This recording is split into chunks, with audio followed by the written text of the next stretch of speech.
Welcome. I would like to start by thanking everyone for joining us today. I am Anna Mansky, Clinical Solutions Director for AdaptX. I am a master's prepared nurse with a strong focus on maternal child health and clinical informatics.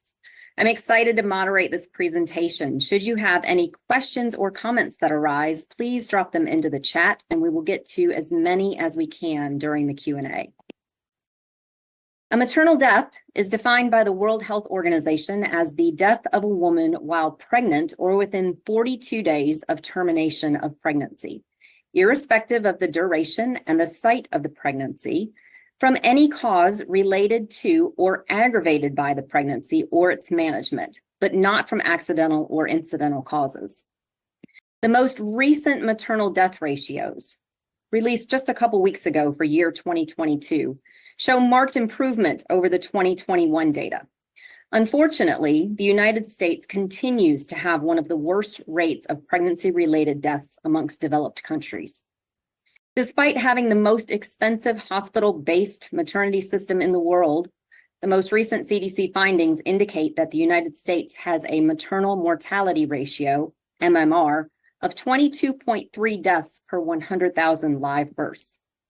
Disturbingly, the MMR is even worse for some segments of the U.S. population. In particular, Black women face an MMR of 49.5 deaths per 100,000 live births, a disparity that has persisted for decades. Over the past 18 months, AdaptX, the Institute for Healthcare Improvement, and Merck for Mothers have partnered with the University of South Alabama Children's and Women's Hospital to learn how USA is working to reduce inequities in maternal health using their real-world EMR data. Joining us is Dr. Pierre Barker from the Institute of Healthcare Improvement. Dr. Barker, the Chief Scientific Officer at the IHI, has a special interest in improving global health and closing maternal and newborn disparities. Dr. Barker, there are so many areas of healthcare where inequities lie. Can you tell us why maternal disparities are so impactful and how the IHI Eliminating and Reducing Postpartum Morbidity and Mortality Learning Community, funded by Merck for Mothers, works to close gaps? Well, thank you, Anne, for inviting me to participate in the discussion. And I will go for your first question first. This is such an important topic, the topic of maternal health outcomes in general, and specifically the differences in those outcomes based on race in the United States brings together a number of really important issues for me. First off, the loss of the life of any mother around the time of birth is an absolutely devastating event. It shatters families and it's hard to recover from. But for me, it's especially upsetting if that death could have been prevented. And even more so if we know that your chances of survival could be determined to some extent by some extraneous additional issues, for example, the color of your skin. That's the situation we have in the United States right now. We are the strongest industrialized nation on earth, and we have some of the very best healthcare that money can buy. Yet we sit near the bottom of the league table of rich countries for survival rates for mothers around the time of birth. So how is it that Sweden or Norway has death rates for mothers that are 70% lower than the very best population group results that we have here in the United States? And we know that it's in the United States, your chances of death as a mother are more than twice as high if you're a woman of color. So there's plenty of reason why we should be focusing on this topic.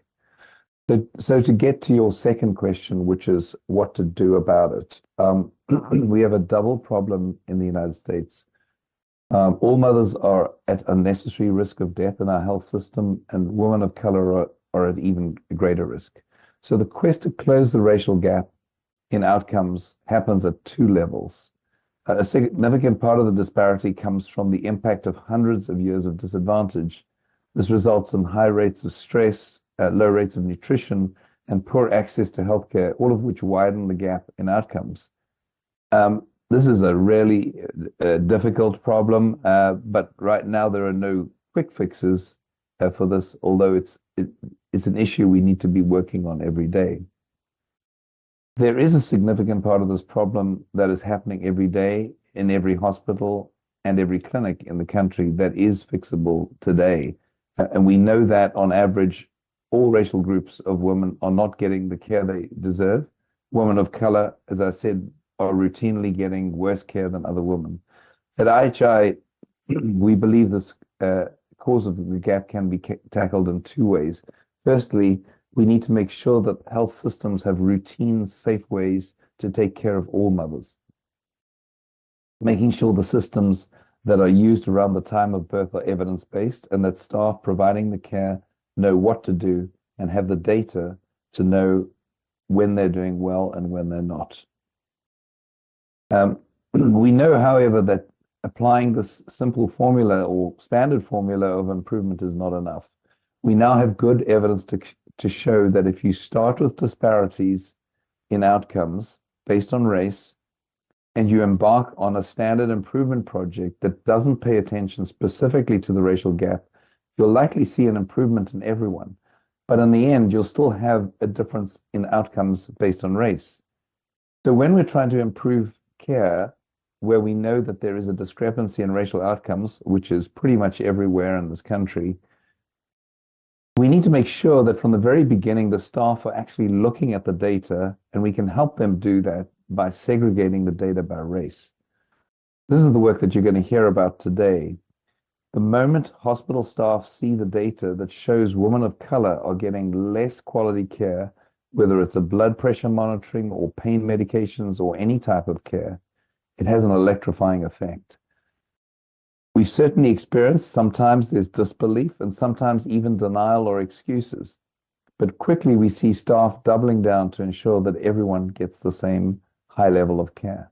Again and again, we see how it's possible to close this equity gap if you just look at that gap from the beginning, start applying these quality improvement methods to make sure that the care is safer, keeping your eye on that gap so that you ensure that you're improving care for each and every mother. Thank you. Thank you so much, Dr. Barker. Turning now to Vicki Curtis, the Chief Nursing Officer at USA Children's and Women's. Vicki, when this project started, you were the Director of Women's Services. Congratulations on your promotion. Vicki, you also have a background in maternal health, just as I do, so I know it's near and dear to your heart. What prompted USA to be involved in this project? It's a funny little story. It was an external email from IHI that we opened and read. It was general information, and we saw this great opportunity to apply to the elimination of inequities and reducing maternal mortality and morbidity. It read that they were going to select 5 hospitals across the nation, and Kristen Knowles, Carmen Moorhead, Beth Lefford, and myself, we were quite excited and we applied. And then I think it was probably 6-8 weeks later when we got a phone call that we were selected. And to say we were over the moon is really an understatement. You know, Alabama has the worst maternal mortality rate in the United States. A lot of that related to lack of access and lack of resources. And having an opportunity to improve things for our own home state was certainly an opportunity that we couldn't pass up. And for IHI to select us was truly an honor. And we jumped in with joy and fierce determination. That is an excellent way to put that. And, you know, yeah, there were 5 hospitals that were selected into the maternal disparities cohort, and each one brought a little something different to the table. I've been honored to participate in this project since, you know, its inception. And from the very beginning, there has been an energy of positivity and can-do-itness from the entire USA team. So much so that it seems that that's just embedded in your culture. Can you tell us a little more about that? I would love to. I'm so proud of this team, this hospital, this system, and the progress that we've made with through the support of this program. But related to the culture, I feel like we had a core team that was excited, and then as we shared the information that was available to us, being made available to us, shared that in our department, the excitement continued to move through the hospital, and to be affiliated with these large organizations, IHI, Merck for Mothers, AdaptX. It creates a sense of pride of ownership, proud to be a part of it. And that fed our culture for us to speak more and want to do more and serve the women of Alabama and serve each other in each doing our parts. And certainly all of that contributes to a very positive environment. And there is, I like to think, and I do believe that there is equality and equity among our team. And we are all secure in that. And so we can move forward confidently. And each person is, supported in their projects and their roles and celebrated. We've celebrated a lot. And I just couldn't be happier with the distance we've traveled since starting this project. It really has been amazing to watch your journey over the last 18 months. Now as the CNO, you have a broader reach to drive change and improve outcomes within your organization. So how do you see this experience in labor and delivery being a springboard for other process improvement opportunities within your hospital? That's a great question. And I hope in one of our interviews with IHI, I made a comment, and it ended up being part of the article, but it also stuck with me. And it's what I said was, don't be intimidated, be inspired. And I think about that a lot because I think sometimes that does keep us from moving forward, reaching out, signing up for projects like this. So I hope that I can inspire, continue to inspire the women's team, inspire our pediatric team to also seek these opportunities, because the growth in our hospital has been measurable and positive, and has brought us so much progress and joy and all of the things. So I hope that I can be inspirational for our leaders and upcoming leaders, and are down to the point of care, for all of us to participate in always being better. Well, I don't think I would be alone in saying that your inspiration has really been a spotlight for your entire team to follow. So thank you so much. Thank you. I appreciate that. We're going to move over to Carmen Moorhead, who is the Health Equity and Performance Improvement Coordinator for Children's and Women's. Carmen, in your role, you were one of the leaders of the Hero for Mom program that was implemented through this cohort.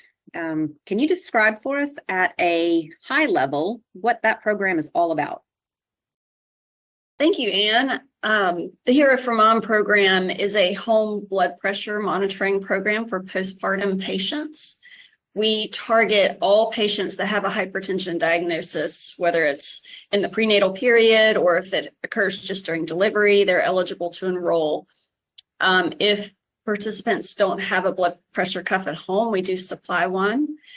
And we have a perinatal coordinator who performs a lot of education with these patients to make sure that they know how to take their blood pressure. They understand the reason why we're monitoring this so closely.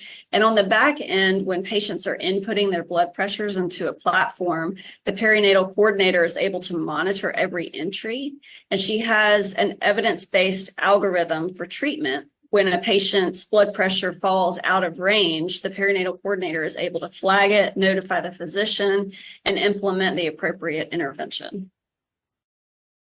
Sounds like a big undertaking, but it seems like you guys have really pulled that off well, and it has kind of moved throughout your state. We're going to talk a little bit more about that in a minute, but anytime you do process improvement, one of the key aspects is data collection and analysis. So what challenges did your team face around the Hero for Mom program with your data?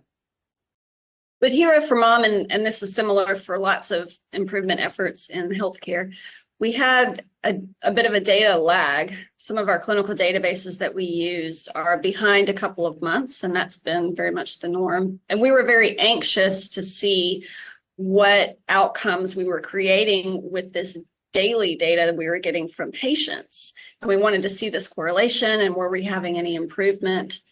But we were initially having a little bit of that lag. That definitely can be a challenge. Certainly one that we have heard of, from almost every site that we have worked with. So, during this project, USA was selected as the hospital to receive the AdaptX self-serve solution. AdaptX is a unique tool that utilizes the strength of statistical process control with embedded AI to empower clinical leaders to manage variability in care by leveraging their own real-world, real-time EMR data. One of the key superpowers of the AdaptX solution is the ability to instantaneously stratify any cohort of data by race, ethnicity, provider, diagnosis, outcomes, a myriad of things. So when AdaptX was initiated for USA, did the Hero for Mom project team see any disparities in the care of your patients? And if so, can you describe the reaction and the emotions that your team experienced? We did identify disparities in our system. And, you hear about disparities in healthcare and particularly in the maternal space, but to see it in our own data was very shocking, very humbling to this group to see that we were a part of that. It could feel disappointing, but I think once we got over that initial shock, our team really rallied together as a multidisciplinary team to say, we're going to work towards improvement, and we have an even stronger drive to do better.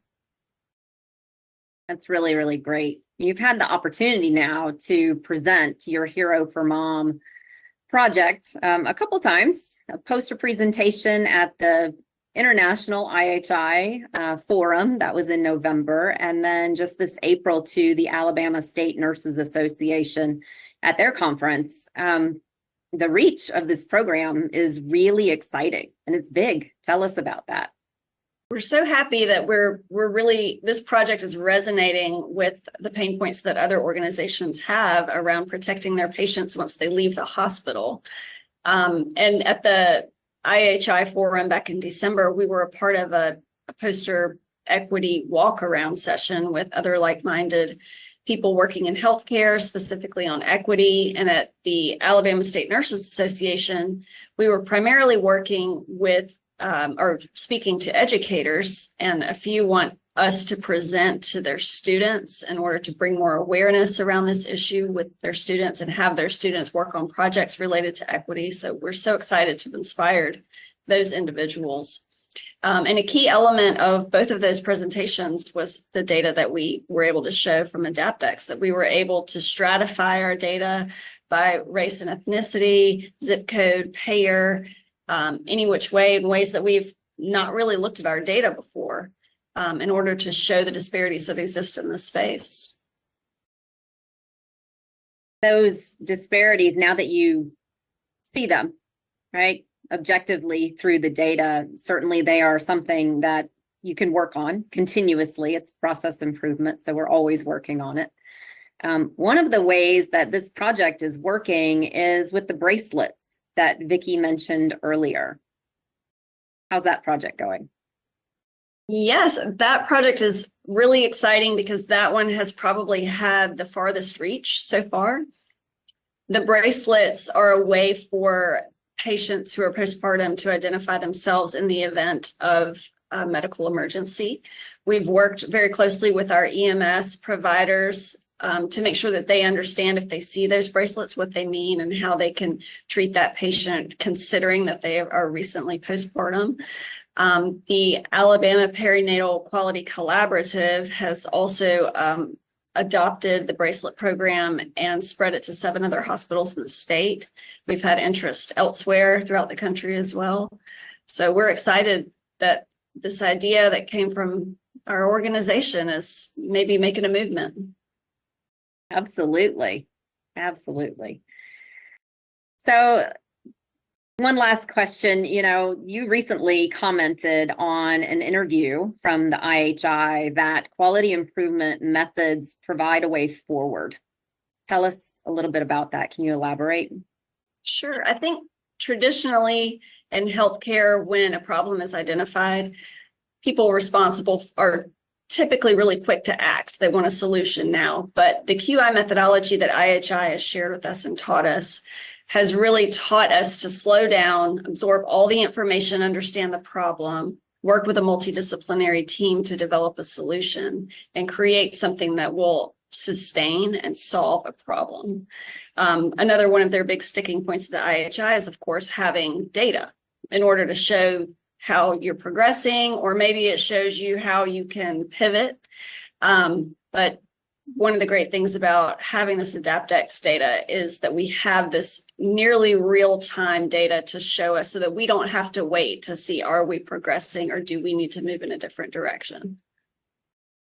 Yeah, being able to have your fresh data every 24 hours really is crucial. Anytime you make a change, you want to know if that change is working. And if it is, do more. If it's not, try something else. But we don't want to wait years in order to be able to do that. So such good stuff happening with this. I cannot wait to watch the growth of this program in Alabama and throughout the United States. If you could just bring it over to your neighbor in Georgia, that would be great. So thank you so much, Carmen. And we're going to move ahead now to Beth Lefford, who is the quality manager for Children's and Women's. And Beth, you've been instrumental in a concurrent program through the Alabama Perinatal Quality Collaborative, also known as ALPAC. What is that project focused on? Thank you, Ann. The ALPAC project is focused on process improvements that support early recognition and treatment of OB hemorrhage. And this is especially important since, as you see with the slide on the screen, that 17 to 19% of pregnancy-related deaths were related to OB hemorrhage. That was between 2017 and 2019.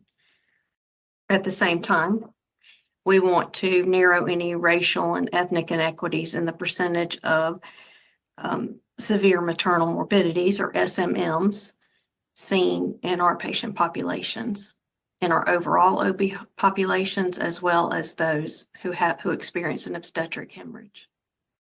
Sounds like a wonderful project. Sounds like a big project, though. I know that you're utilizing through ALPAC the Alliance for Innovation on Maternal Health Obstetric Hemorrhage Bundle. That would be the AIM bundle for hemorrhage.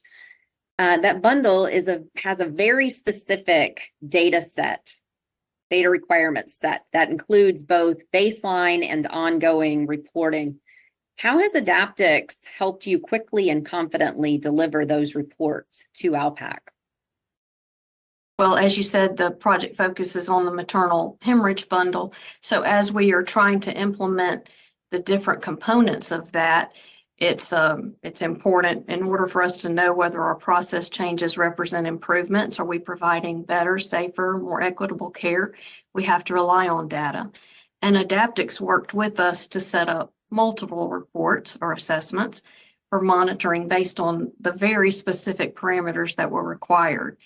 And it was in seeing the data that was being able to be pulled for our hypertension project that led us to think that we could pull this information from AdaptX for use in the OB hemorrhage project. Because as Carmen said, getting it so quickly and being able to determine whether our efforts are working or we need to adapt them was very important. And our AdaptX rep also helped us work through data validation so that we could feel confident in the data that we were reporting. At one point during the early stages of this project, the requirements changed. They asked for some different data, and that required a little bit of retooling of the data capture. So how did the AdaptX clinical and data teams help in getting the correct data? And how long did that process take? Yes, Ann, that was a very short turnaround. We received less than a week notice that there were going to be changes in how they wanted the reports pulled or some of the parameters for that. So Megan, our AdaptX rep, immediately met with us and discussed the changes. We went to work adjusting. She went to work behind the scenes adjusting filters and in our reports, and again helping with validation with those changes and make sure that we were going to be able to report the data exactly the way that ALPAC and AIM requested it. And how long did it take? The changes were made within 1 to 2 days. So with our previous reporting capabilities, I think Carmen mentioned, it could take anywhere from 1 to 6 months before we might be able to see data from existing reports we have or to get new reports built. And so the AdaptX system being able, and our rep being able to jump in and work with us immediately was amazing. Love to hear that. The one final question, probably the big one. As with all things, you know, there's more than one way to more than one means to an end. The ongoing data requirements for this project include 20 charts per month. Quite a bit of work if done manually, but doable. Certainly could have been completed with other tools or by an analyst, but your team decided to exclusively use AdaptX. Why? We previously had to pull several reports together, get the data and merge it together manually in order to be able to get the same type of information that we could get from AdaptX. And actually, we still couldn't get all of the information that we can get from AdaptX, primarily because of the ability to slice and dice for racial and ethnic differences or inequities that may be occurring. And so we identified some slight differences between the more complicated manual way that we were doing it and the data that came out of AdaptX. So we looked at all of those, we dug into that, we spoke to our ALPAC data representative, and we all agreed that the timeliness and consistency that's available by using the AdaptX report made it the logical choice for us to use for reporting throughout that project. So, and again, not to mention that we could identify potential racial inequities that might otherwise be missed. We're thrilled to be your partner on this project, Beth. And, we look forward to doing many more over the coming years, whether they're through, with ALPAC or projects that USA wants to do all completely in-house. So thank you so much for your time. You're welcome. We're thrilled too.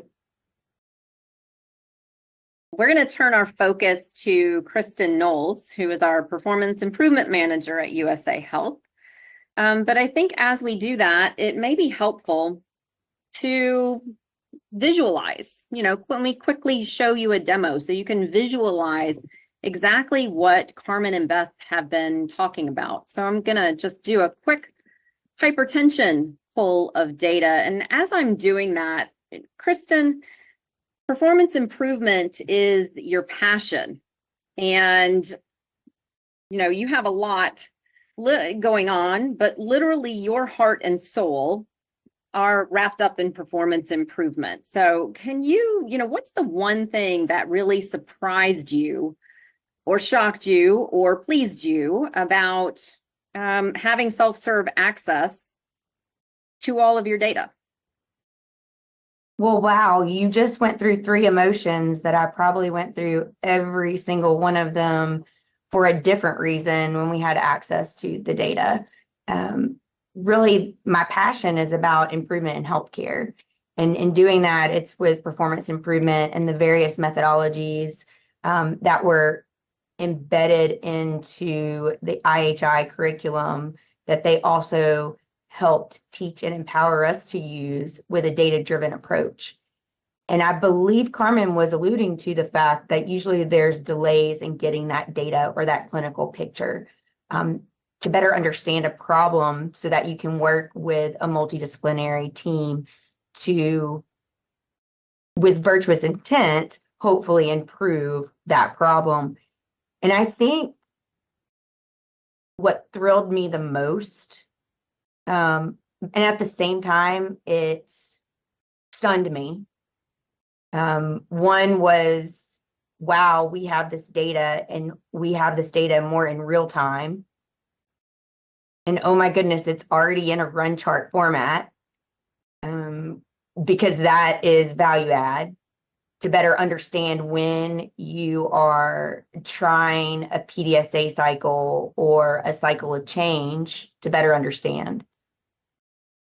But I think what was the most exciting thing about the AdaptX dashboards and being able to look at the data was the fact that you could take that data from the previous 24 hours and 9 times out of 10, someone that was part of taking care of that patient whose story was reflected in the data. And you could validate and verify and actually learn more about that individual and the care team taking care of that patient. So it really brought the N of one or that one data point to an entire patient story that allowed for, if needed, a debrief, reflection, or more of a empathetic type connection to that data point. And that's something that in healthcare we've been talking about a lot over the years, where it's not just a number, it's not just a measure, these are people. But having this real-time data to talk to individuals that might represent the data point or the people that cared for them really was transformational for our team. That's really good. You can see on the screen, I just did a quick pull of your data. We looked at hypertension and pulled just a case count for all patients, and then those patients with a hypertension diagnosis, ICD-10 diagnosis. And we did a readmission for 42 days and 90 days, and very quickly we're able to stratify that by race and throw it into a table format if we wanted to do that. Any thoughts as you see this data? Well, it just brings me back to when, as a team, we saw this data for the first time. And I know with us being vulnerable and sharing this data for others to see, there's some humility in it. And there's that pause of one, as with anything, when you're looking at data and it doesn't look the way you'd like it to, you are quick to jump to say that data is not real. It's got to be wrong. But in reality, working so closely with AdaptX and the team, we were able to validate and verify that that data is accurate. And we had to really focus on our own individual selves in embracing our own unconscious bias that might be impacting how we're caring for patients. And so when I see it, I celebrate it because it's beautiful to see the data in a format that any performance improvement junkie, I guess you would say, likes to see data.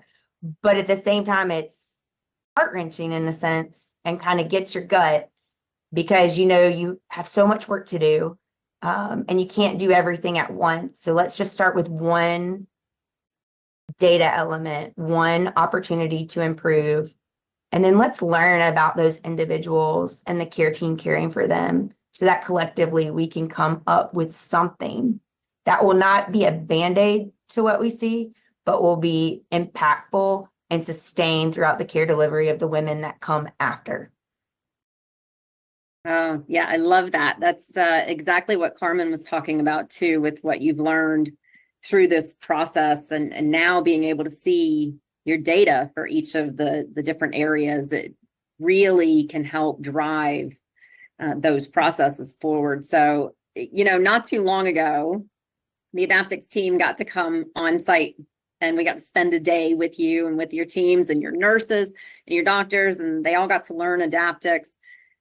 But at one point while we were there, you, from memory, whiteboarded your plan for children's and women's. It was quite impactful to see. So you guys have a really robust process improvement and quality team, but this is a lot.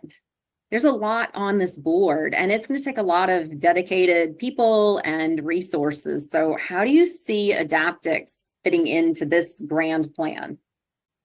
Well, I have to say, when I wrote this on the board, I wasn't preparing it to be shared at this magnitude, but I am humbled and honored that whatever's in this crazy head of mine, it ended up on a board and it was well received. So thank you for that, Anne. Most importantly, I would like to say that when you see the dashboards around each of the different boxes, those boxes represent units. So we have the mother baby unit, the high risk obstetric unit, labor and delivery, etc. And what I think is so unique is that when you take a dashboard, especially when you're monitoring metrics, so process metrics and outcome metrics and looking at your balancing metrics when you're, working on some improvement efforts, we all struggle with disseminating that information and how well we're doing to the people that are doing the work every day. And in this mental model, to be able to see the structure that could use the AdaptX tool with the data elements selected specifically for those care areas that impact that measure or outcome, what an opportunity to get more real-time feedback and ideation and innovation at the point of care from the people that are doing the work every day. And then in order for our board and our executive leaders to know about this phenomenal work that's owned by the people touching our patients every day, ensuring that there's structures where that information is reported up to so that it eventually gets all the way up to our executive board. And then it's also important to know, what are you participating with externally? So you'll see when you look at the labor and delivery board, you have the ALPQC. And really that line should be back and forth, because what we hope to do through this model is not only understand the care we're providing, identifying where we have disparities or inequities in how we're providing that care, but we're able to get the feedback and insight from those touching the patients. So almost like a shared governance culture in action, not another meeting. And then bringing that information from the front lines, partnering with our executive leaders to have a strategy for quality improvement, so that through quality planning, we truly are addressing and impacting, the quintuple aim in healthcare, whether it be from an equity lens or a patient experience lens. The possibilities are endless when you have access to more real-time data, that you don't have to reinvent the wheel. It's not stagnant. It's actually showing us what we're living and experiencing every day, and being able to have that data to make data-driven decisions, to identify gaps and really focus improvement efforts with those resources that are needed to support that.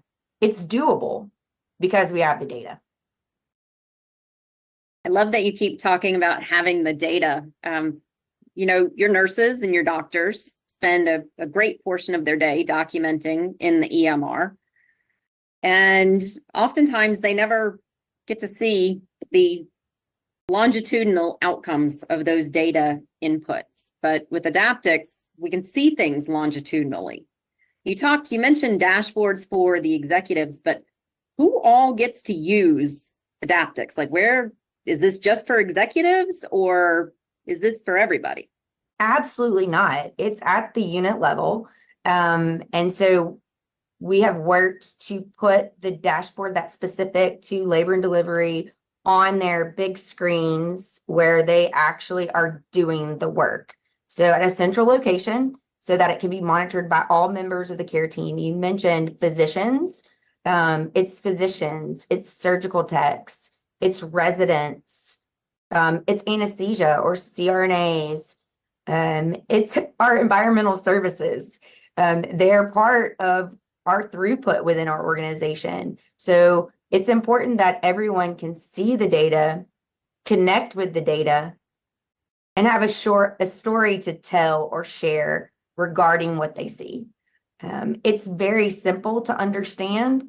And when you do the work every day, you can connect yourself in the work you do with what are those strategic priorities in those specific patient populations at the point of care. I think is really important, to keep all of your staff engaged and moving ahead with these processes to improve care, whether that's through capacity or clinical outcomes or equity. I'm going to thank you first for sharing your vision. It's been absolutely amazing to watch you, your team, the nurses, the doctors, everybody that we have interacted with really move through this process and embrace it wholeheartedly. And I just look forward to all of the goodness that comes out of USA. To wrap us up today, what would you say to any other organization that has their interest piqued by this conversation? Well, first, a leader or an organization, and when I say that, I mean, when I see those boxes that are on the screen, I had to take a pause to tell you that L&D is labor and delivery, because I see the people. I see the nurse manager, the educator, the medical director, the residents, the chief quality officer. That's just a location to me. And so if there's one takeaway for leaders before they dive into really understanding health equity and understanding unconscious biases that people have, and being brave enough to say, let's look at the data, I think it's imperative that leaders know their people. Because the people that do the work every day, when you throw up a dashboard that may highlight some inequities in care, it gets you and it's hard. And if you haven't spent time building a relationship with the people that do the work every day, who in the chaos of the system are trying to provide the highest quality of care to each and every individual, no matter their race, language, how they identify, etc. As a leader or an executive leader, just throwing up a dashboard and expecting everyone to work harder won't happen. You need to know your people and you need to connect before you even start shining the light on the data to begin asking those questions. Because there's a lot of big words that people use around psychological safety or shared governance in action. But the reality is you start with the relationship between you and them, and that alone creates a foundation for a psychological safe environment so that you can have meaningful discussions, discovery, and focused efforts to improve the care we're providing those populations where inequities may exist. Thank you so much, Kristen. At AdaptX, we empower clinical leaders to manage variation in care across treatments and workflows. Self-serve, on-the-fly access to your own real-world, near real-time EMR data that provides the transparency needed to manage operational, clinical, and equity processes. We are thrilled to be working with USA Children's and Women's and wish them continued success in improving outcomes for the women and newborns they serve in the state of Alabama and beyond. If you would like more information about AdaptX, scan the QR code or visit our website at adaptx.com.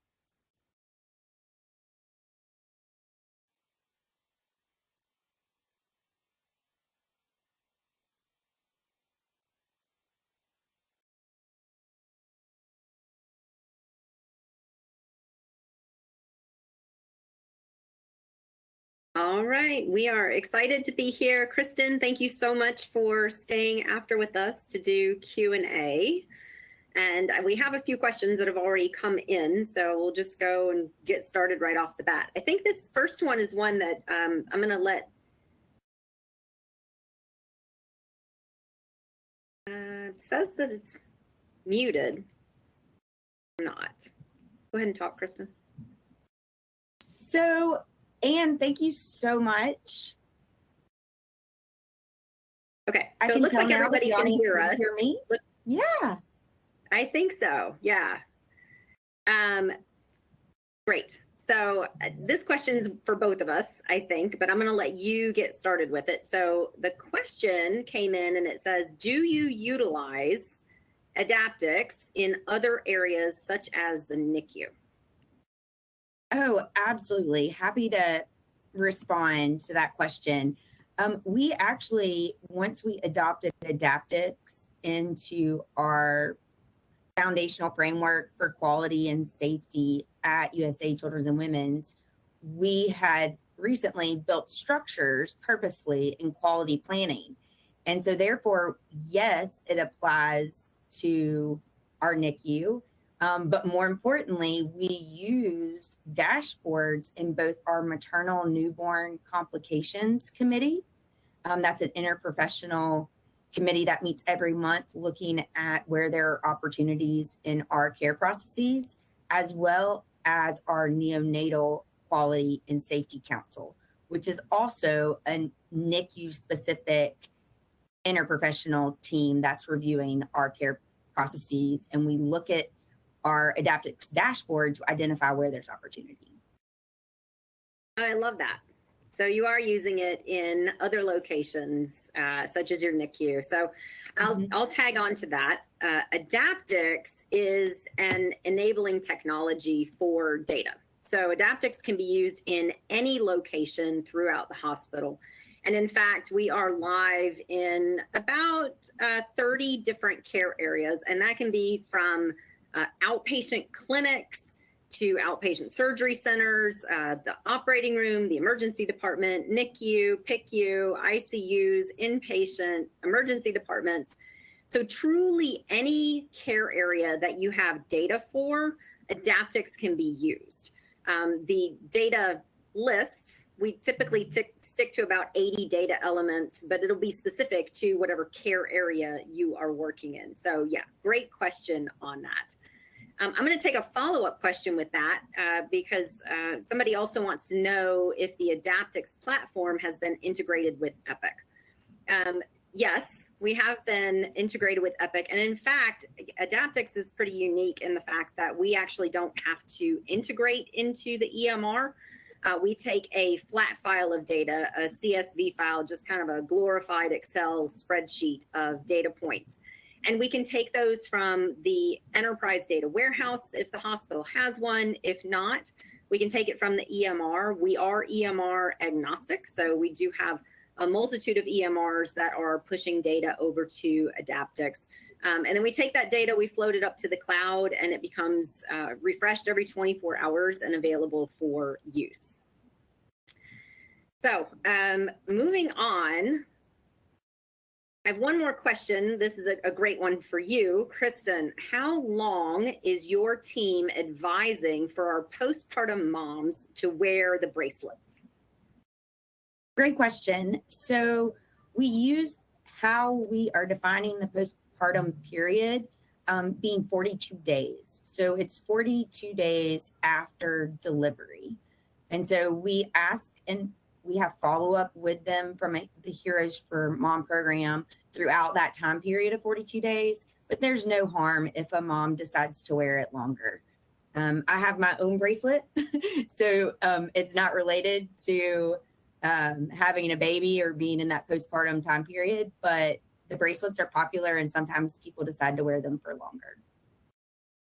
Can't wait to see those bracelets spread out throughout the United States. So I think it's great. And now all practitioners will know if mom has on any bracelet, it'd be a great place to start to check and see that whether she had a baby or not within those 42 days. Another question for you, and this has to do with your staff and who's using AdaptX at USA. So understanding that the focus is on equity, how diverse are the teams that have been selected to work on these projects?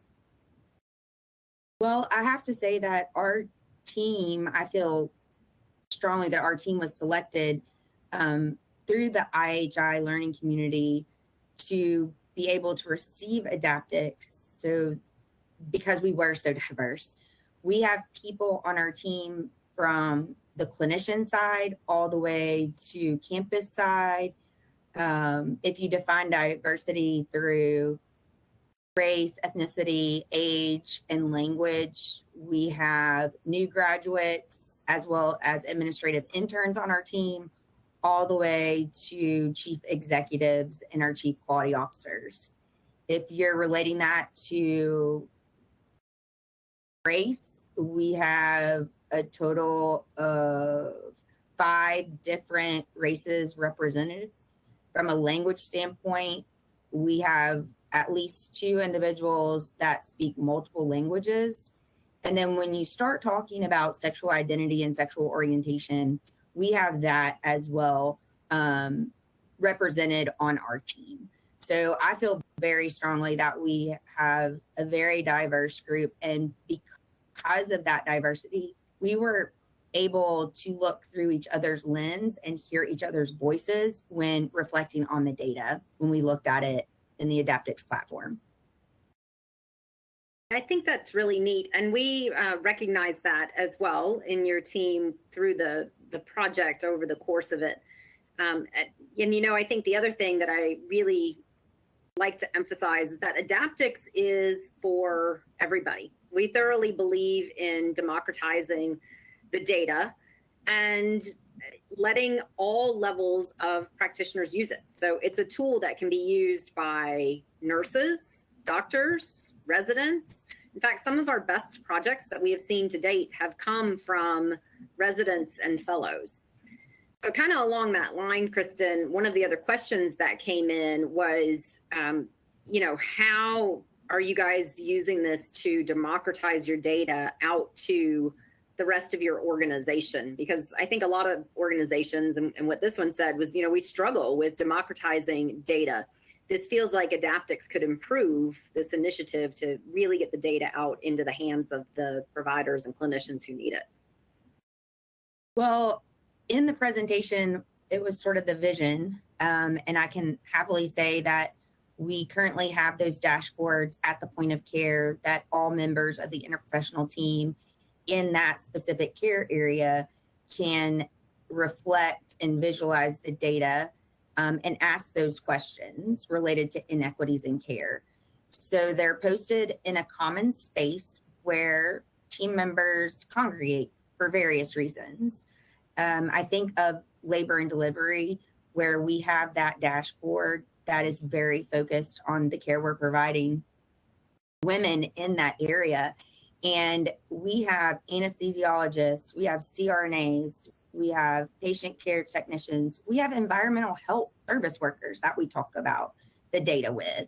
And so when you take that model and then you adapt the data dashboard in various care settings so that people can see their patients and the care they're providing in their space or specialty, it's been extremely powerful We just recently, as of last Friday, coupled an electronic feedback board where at the unit level, people can use a QR code with their ideas and we can basically capture their questions related to the data, but also quantify their ideas for improving in that space as well. So it truly was a catalyst for our frontline staff to start understanding the data, seeing the data, asking those hard questions, but also ideating about making change to improve care delivery. Like that. See what else has come in. We talked about AdaptX interfacing with multiple different EMRs. So I think the additional point to that is if you do have multiple EMRs or you're switching EMRs, we've got hospitals that have used one EMR to start with, and then they have switched over to a secondary EMR. We truly are EMR agnostic. So we will take the data from whatever location it's coming to us from. Things that go into the enterprise data warehouse that are a little bit out of the ordinary. Maybe you have things like Press-Ganey scores that are going into there, or you have cost accounting data that goes into there. We can capture that data as well and mix it in with your clinical data to really start getting a robust picture of what is going on. So truly, as long as it lives someplace in a discrete data format that we can access, we can put it into AdaptX. Let's see, I'm gonna shift gears just a little bit. I am impressed by how quick USA Health has discussed surfacing data for each project, like within days. How quick were you able to stand up the AdaptX platform upon onset? Goodness, I can honestly say it was the most rapid adoption of a software where we had to do the data mapping and really work closely with AdaptX to ensure that the data elements that were being visualized in the platform actually were reflective of the operational definitions of the care we were providing. That was key, and it, for the first time, allowed us to work with IT and the AdaptX partners to say, this is what we call postpartum hemorrhage, and we define it by X. And we then would ask ourselves, well, wait a minute, if we define it by X, is that evidence-based practice? Is that the way we should be documenting that moving forward? And we found quickly that we were doing a lot of things that weren't up to par with evidence-based medicine in practice. And so we were not only adopting and adapting to this new platform and integrating the AdaptX software within our EHR, but we were asking those hard questions around, were we doing best practice in the care that we were providing, and thus documenting it. So when you ask for a time frame, I would say 6 weeks, but that was also inclusive of the practice changes that needed to occur, as well as certain DTAs or distinct areas to collect information and how they should be defined to match best practice. Great, that's a really rapid turnaround time. So we it's have really because of the team. I mean, the question you asked about a diverse team, the team that we have at USA Children's and Women's, who not only help to integrate this software into their everyday practice, but to ask the hard questions around the inequities that seemed to rise to the forefront, and then recognizing that we had unconscious biases that may be impacting the care we're providing. It just speaks volumes about our team, because the people that do the work every day and how we were able to use the data to ask the hard questions, try something to do better, and then spread that process and practice for all those patients that were touched in whatever care areas. It truly was a team approach, and it took complete ownership of improving care at CW for the maternal women population. And it's not just the people on this call, it's really the everyday work of every single person that worked with us on this, that were able to expedite adoption, strategically figure out what elements we wanted to look at on a continual basis, educate the interprofessionals at the point of care so they knew what they were seeing, and then be comfortable around multiple cycles of performance improvement processes so that we had continuous improvement in that space. And be okay to fail together. If our intent was to do good and we tried something and it just wasn't the way we anticipated, being able to adapt and pivot and try something else. So a big shout out to the USA Children's and Women's team for that. I think that's great. And that is one of the key points with AdaptX, is that you have the ability to see your data. So when you make a change in your system, you'll know rapidly whether it is improving things or not, and then you pivot accordingly. You can do that very rapidly. I have one final question that came in that we're going to finish up with real quick.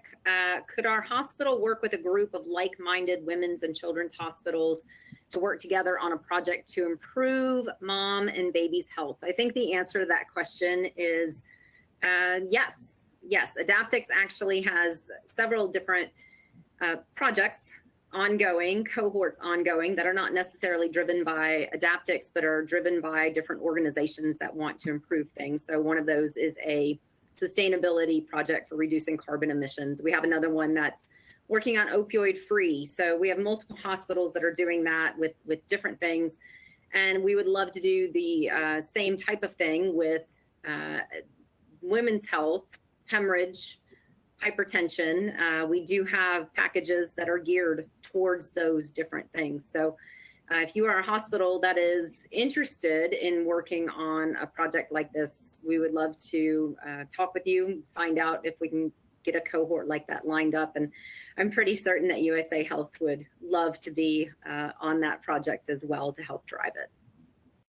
And I can say 100%, if it's about improving care delivery for patients of any type, and we have data that can help guide us to have meaningful improvement in any space, we would definitely want to be a part of it. We can share what we've learned by failing and hopefully expedite your adoption and use of this amazing platform to improve care delivery in your space for the people you serve. So yes, thank you so much, Anne.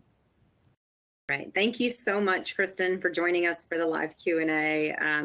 We're looking forward to continuing to work with you and with all the other women's hospitals, women's and children's hospitals around the U.S. to really improve the care of our moms and babies. Absolutely.